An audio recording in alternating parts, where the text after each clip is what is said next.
Ladies and gentlemen, please welcome back Philip Young, President and CEO of World Affairs Council. Hello, everyone. Hello, hello. So this is, keep on doing what you're doing, but just maybe listen one ear, maybe two. I want to make a public announcement before we actually start. I found out just a few minutes ago that someone tested positive for COVID yesterday, okay?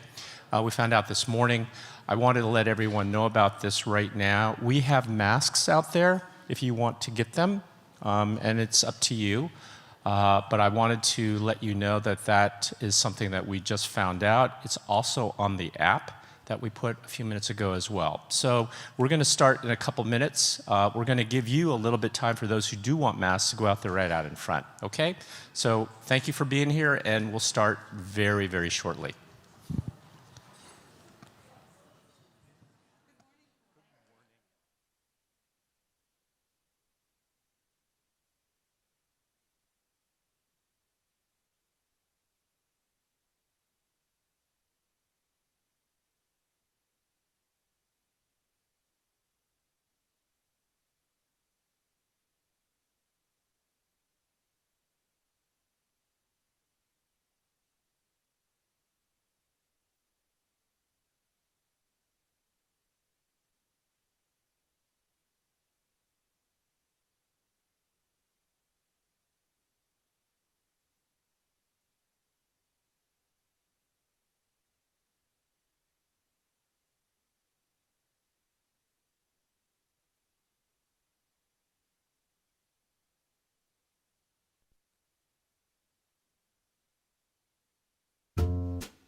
Good morning, everyone.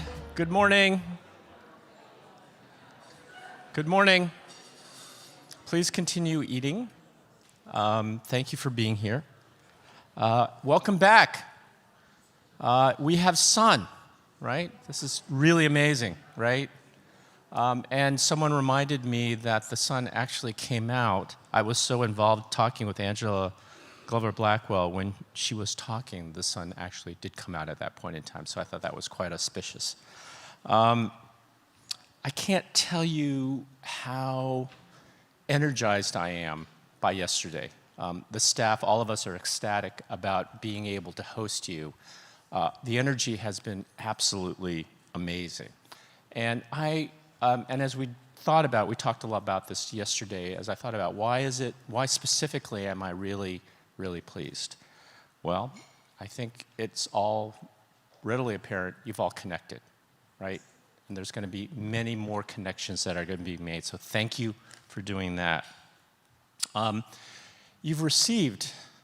We all have received an incredible amount of new information and ideas and thoughts. So let me rattle off a couple of them for you that I found particularly that has stuck with me all evening, yesterday and this morning, and I just jotted them down. Empathize to organize.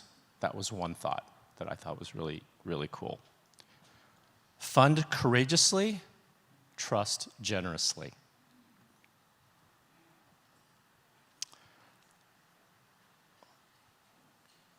Here's another piece, something that I thought was just sort of, wow, I couldn't believe it. 0.076, remember, 0.076 of all climate philanthropic funding goes to youth-led movements. Think about that, 0.076. Wow, I had no idea. And finally, the thing that has stuck with me as I've been talking about this a lot was the idea that hope is a discipline. And that's something for all of us here. I think we're all pretty disciplined about that, although there are times it wavers for me as I see all that's going on in the world. So we've done this connect, we've learned, and then now we're acting. And so one of the things that I would like to say that we're doing, that we're actually walking the talk, is I'm really pleased to announce a partnership with NEID Global. Where are you? Where's the NEID Global, a partnership, and also more philanthropies. We at GPF World Affairs are going to co-host a Giving Circle initiative that's going to be centered around social justice. Okay, that is something that has come out of this that I'm really proud to announce. We will be sending you more information about this if you want to get involved. This is our way of trying to move and actually just start something that comes out of this. Okay, so I'm hoping for more deals as we have this last day and the connections that we're going to make. So I've talked to you about connect, learn, and act. Okay, there's one sub thing that I don't really talk about, but I'm going to ask with you. How many of you have actually gone to the portals? Okay, so I'm going to hold you to it. The portals are in the back, okay?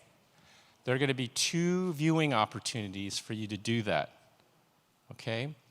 And again, the whole point of all this is getting you out of your comfort zone to move towards business is no longer business as usual, okay? So that is the perfect lead to our next plenary session. And what we're going to be talking about here, Yonis Hassan and I had a great conversation with Yonis yesterday. We were cooking up all these different ideas. He was telling me how I might shock him. And I said, well, I don't think so.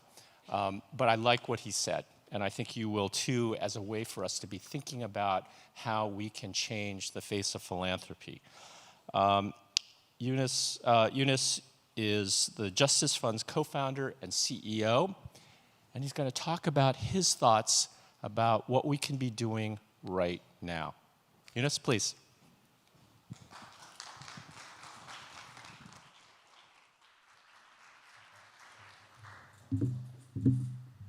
Good morning. I'm a little nervous, so I'm going to take this off and walk around a bit. If I could. As Phil said, my name is Yonis Hassan, and I'm the CEO of Justice Fund Toronto, a foundation based in Canada, and our primary objective is to support youth in conflict with the law. And we do that through 3 primary ways: by grant making, supporting existing projects and community-led initiatives in the city, through our mandate to reform Canadian philanthropy, which is a big task that we took on, and supporting the creation of community infrastructure in the city of Toronto. Today, I'm here to speak to you guys. Oh, wow. I'm here to speak to you guys about the need for a philanthropic reckoning. If you haven't noticed, it's happened, it's starting, it's bubbling right now, and what you've witnessed over the last few years is the tip of the iceberg. There's a rapidly mobilizing community that is angry, that is frustrated at this sector's incrementalism, at its continuous virtue signaling. They're mobilizing, they're convening, learning, educating each other about the harm of settler philanthropy. And most importantly, they're building a charitable sector and a society that is not built with philanthropy as currently constructed. I'm from Canada, which is home to the 2nd largest charitable sector in the world, that employs over 10% of Canada's working GDP, where there's 86,000 charities in the country. We live in a city of Toronto that is socially, politically, and economically segregated. A city that is the 4th largest city in North America, the 2nd largest financial services hub, and also North America's child poverty capital. A city in which 84% of Indigenous children live in poverty, where 1/3 of racialized children live in low-income communities, where we have neighborhoods that have up to 45% poverty rates, same neighborhoods that I refer to as socially, politically, and economically segregated. In Canada, we have over $120 billion of philanthropic assets. in the hands of less than 10,000 foundations. For us, the role of philanthropy is to fill the gaps that our government has. I would argue that we have collectively missed that opportunity. I don't believe in our philanthropic community's ability to self-regulate or reform because they have not demonstrated that requisite leadership. We've asked our communities we've asked the philanthropic community for unrestricted funding, large investments, and in return, this community has given us social bonds, results-based funding, participatory grant-making with minuscule amounts. So as such, we call for our federal government of Canada to implement several legislative changes to ensure and hold our Canadian philanthropic community accountable. From increasing the disbursement quota from 3.5% to 10%, from lifting the restrictions on non-qualified donees, essentially private foundations in Canada can only give to other registered charities, which means if you are a frontline organization, a youth collective, a resident association, you are not eligible for philanthropic funding. Third, to require all Canadian foundations by 2030, aligning with the United Nations Sustainable Development Goals, to have 100% impact investment endowments. And I know we don't have a set definition of impact investing, but you know what I mean. To introduce mandatory spend-down requirements for all new registered foundations in Canada, and guidelines to grandfather all existing foundations to spend their assets within a 30-year timeline. As you can imagine, there's a lot of reaction with that one. To require a disbursement quota, or a payout rate, as you guys call it, for each individual donor-advised fund. And for the federal government of Canada to create matching incentives for foundations that transfer up to 3.5% of their assets to Black-led, Black-serving, Black-mandated, or indigenously led philanthropic foundations. Now, big, bold pillars of philanthropic reform, as you can tell. How are we going to get the federal government's attention? To further drive this conversation home, we rented an 18-foot wheeler truck and put Canadian philanthropy at that time, which was $85 billion, is hoarding $85 billion of charitable assets. On the other side of the truck, it said, without change, future generations will be harmed. And we parked it right outside of City Hall of Toronto. The same day, all the philanthropic foundations were meeting for their annual summit. As you can imagine, it became the conversation of the summit. The reaction on all sides was swift. The philanthropic sector reacted with fear, shock, anger. Just check my inboxes for clarification. The government, however, reacted proactively. It called for feedback from all Canadians and slightly implemented two of the pillars we were advocating for. The increasing of the disbursement quota from 3.5%, which is one of the lowest in the world, to 5%, which will result in over $900 million for charities next year in Canada, and to remove the restrictions on non-qualified donees.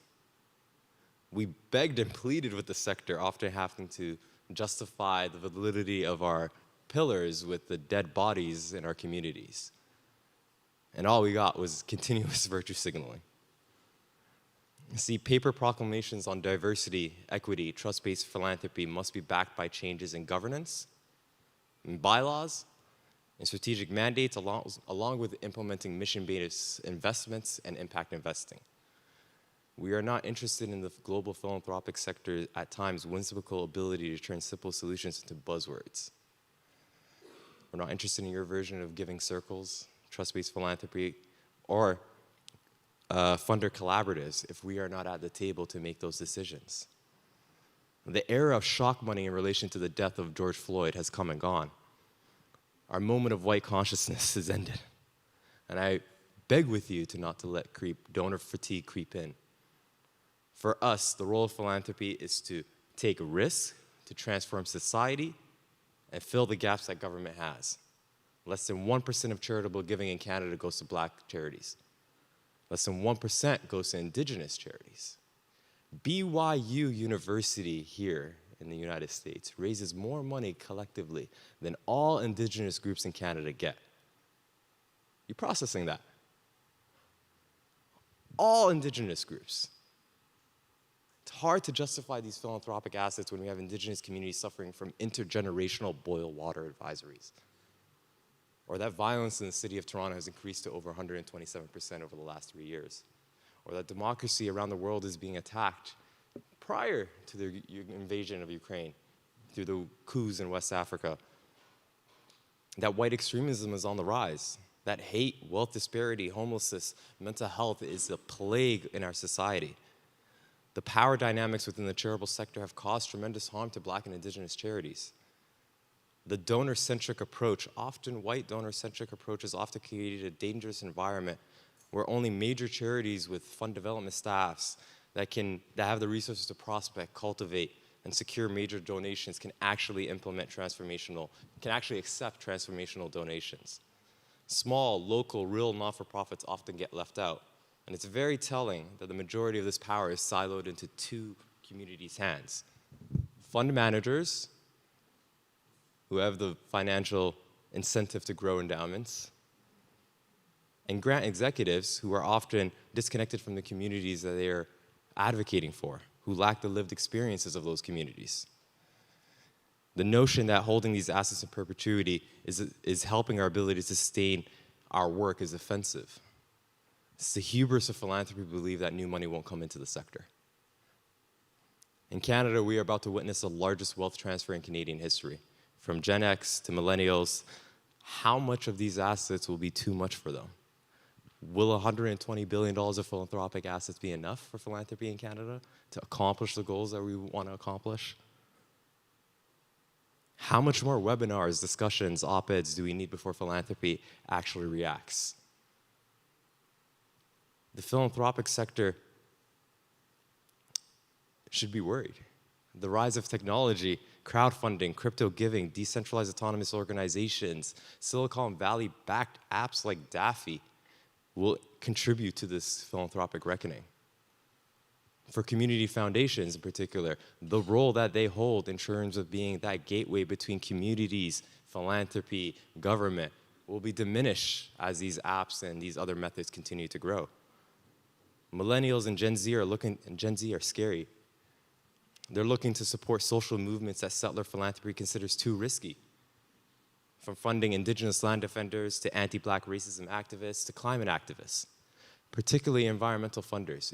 Environmental funders are a paradox. You recognize we have less than 10 years before we